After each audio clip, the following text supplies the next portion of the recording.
मेरा नाम आर्यभट्ट है। मेरा जन्म लगभग 476 ईस्वी लाइएगा नहीं ना। बिहार राज्य के कुसुमापुर, जिसे पाटलिपुत्र के नाम से जाना जाता था, जो कि आज आधुनिक पटना है, वहां पर हुआ था। उस समय पाटलिपुत्र पर गुप्त वंश का शासन चल रहा था। इस अद्भुत धरा से मुझे संबंधित होने पर मुझे कई खोजों का श्रेय दिया गया है, परंतु मेरी इस असंख्य खोजों की यात्रा में मैं माता सरस्वती को उनके आशीर्वाद एवं उनके मार्गदर्शन के लिए श्रेय देता। मुझे फोनेमिक नंबर नोटेशन यानी ध्वन्यात्मक संख्या संकेतन की आधुनिक प्रणाली की रचना के लिए जाना जाता है, जिसमें संख्याओं को कॉन्सोनेंट वावल मोनोसिलेबल्स अर्थात व्यंजन स्वर मोनोसिलेबल्स के द्वारा दर्शाया जाता है, जिसका आप सभी उपयोग करते हैं। बाद में ब्रह्मगुप्त जैसे ज्ञानियों ने मेरे कार्य को गणित अर्थात मैथमेटिक्स, कालक्रिया अर्थात कैलकुलेशन ऑफ टाइम तथा गोलबद अर्थात स्फेरिकल एस्ट्रोनॉमी में विभाजित कर दिया।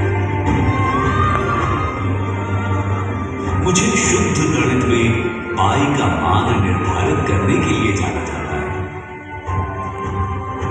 लैम्बर्ट के ऐसा करने से लगभग 1300 वर्ष पहले। इसके अलावा स्क्वायर अर्थात वर्ग और क्यूब रूट्स अर्थात घनमूल,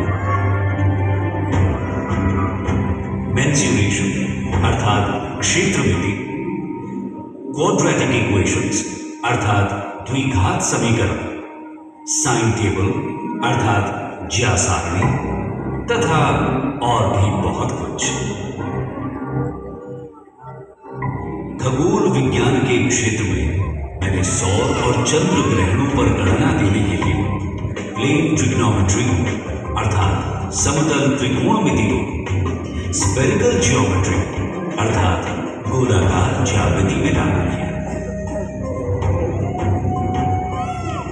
साथ ही साथ ये सिद्धांत भी दिया था कि पृथ्वी अपनी धुरी पर ही घूमती है। मैं पृथ्वी के व्यास की सही गणना करने में भी पूर्ण रूप से सक्षम हुआ। हीलियोसेंट्रिसिज्म अर्थात सूर्य केंद्रीयता के सिद्धांतों सहित मेरी कई गणितीय प्रक्रियाएं आज जटिल खगोलीय गणनाओं का आधार बनती है। मेरे नाम पर रखा था। मैं इस अंतरिक्ष संग्रहालय में आप सभी का पूर्ण रूप से स्वागत करता हूं, ताकि और भी तलाश करें। ये जानकर हमेशा गर्व महसूस करें कि आप उस भूमि के निवासी हैं जहां कई महान दार्शनिक व ज्ञानदाता रह चुके हैं, जिनके योगदान में प्राचीन काल से मानव जाति की अनंतता करिए। अब आप मेरा हाथ दुखने लगा, ऐसे हिले ना एकदम। अरे हाथ तो गड़बड़ा रहा है। भारत के प्रिय मिसाइल